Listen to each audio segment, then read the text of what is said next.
Why being rich and being wealthy are completely different things. Right, I want you to picture two people for me. Person one drives a brand new Range Rover, wears a watch that costs more than most people's cars, and just came back from a 2-week trip to the Maldives. Person two drives a 10-year-old Toyota, wears a 30-pound watch from Argos, and hasn't taken a proper holiday in 3 years. Now, if I asked you which one of these two people is doing better financially, you'd probably say person one. Obviously, look at the watch, look at the car. But here's the thing. Person two has $2 million sitting in index funds. Person one has $4,000 in his bank account and $60,000 of debt spread across 3 credit cards and a car finance deal he doesn't fully understand. Honestly, I've met both of these people more times than I can count, and this is exactly why I want to talk about the difference between being rich and being wealthy, because if you don't understand this distinction, you will spend your entire life chasing the wrong thing. The problem: we've been taught to chase the wrong number. Look, I get it. Nobody sits you down in school and explains this. Instead, we grow up watching people flex nice cars on Instagram, and we quietly start keeping score based on what things look like from the outside. New trainers, bigger TV, nicer restaurant. That becomes the scoreboard. The problem is, rich is a snapshot. Wealthy is a trend line. Rich is how much money is currently flowing through your life. Wealthy is how much money is actually staying and growing while you're not even looking at it. And these two things can look identical from the outside while being completely opposite underneath. I remember when I was about 19, just starting to make a bit of money from my model plane business, and I made this exact mistake. I'd sold a batch of planes, made maybe 800 pounds profit in a month, which back then felt like an absolute fortune to me. So what did I do? I went out and bought a nicer set of tools, a new phone, took a girl out to a proper restaurant instead of the usual chippy.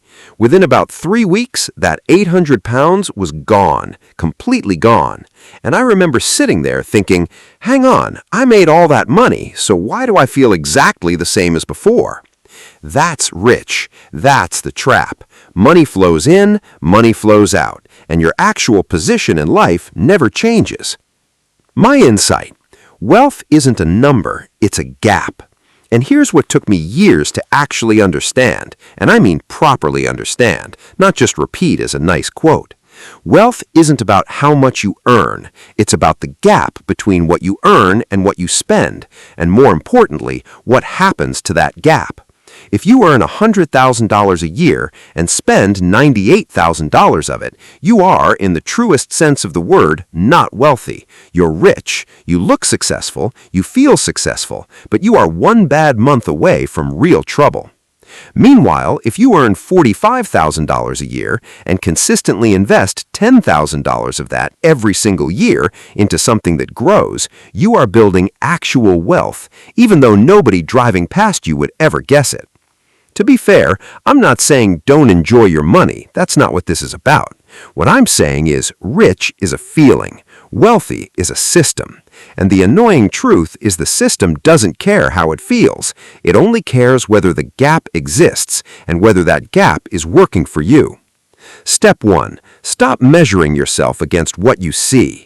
The first thing you need to do, and this genuinely changed things for me, is stop using other people's spending as your measuring stick. Someone else's Range Rover tells you absolutely nothing about their net worth. In fact, statistically, flashy spending is often a pretty reliable sign that someone is trying to convince themselves and everyone around them that they've made it. I used to fall for this constantly when I was younger, hanging around the local flying club watching some of the older guys turn up in decent cars, assuming they were sorted. Then I met Dave, who turned up in this battered old estate car that looked like it had survived a war. Dave, it turned out, actually owned 3 businesses and had more money quietly working for him than almost anyone else at that club. He just didn't need anyone to know it. Step 2. Build the gap before you build the lifestyle. This is the actionable bit. Before you upgrade anything in your life, car, house, holidays, ask yourself one question. Is my gap growing or shrinking? If your income goes up and your gap doesn't grow with it, you haven't actually gotten wealthier. You've just gotten a more expensive version of broke.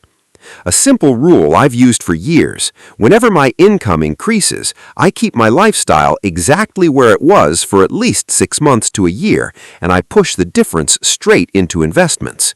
It sounds boring, and honestly, it is boring, but boring is what builds wealth. Exciting is what drains it.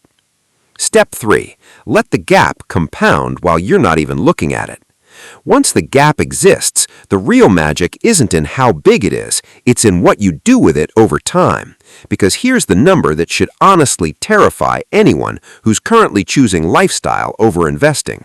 If you invest just $300 a month from the age of 22 into something averaging a reasonable long-term index fund return, by the time you're 60, you're looking at well over $500,000.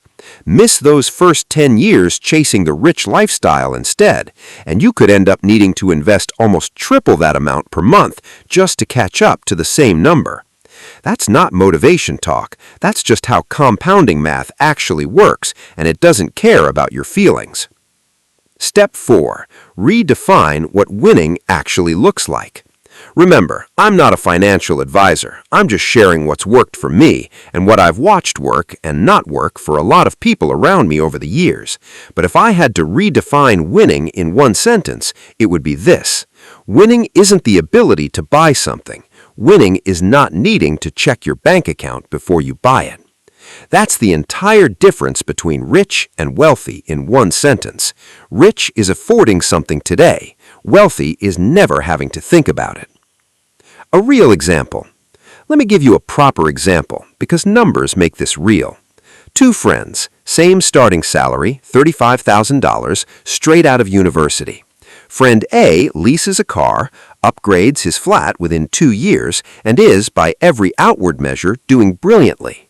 Friend B keeps driving his old Fiesta, lives with a flatmate for 4 extra years, and invests roughly $400 a month the entire time.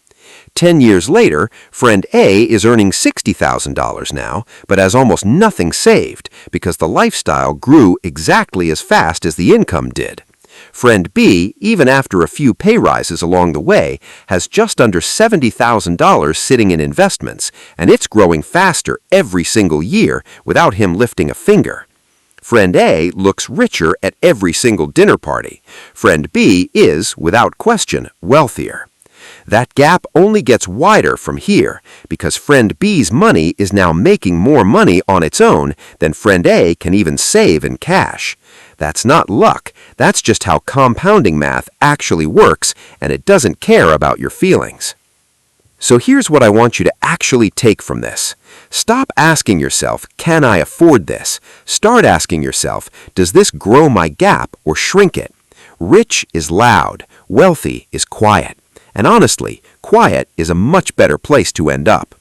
If you want to see how to actually start building that gap step by step, even if you're starting with basically nothing, I'll leave that video right up there. But don't click on it just yet. Make sure to subscribe if you want to grow your wealth.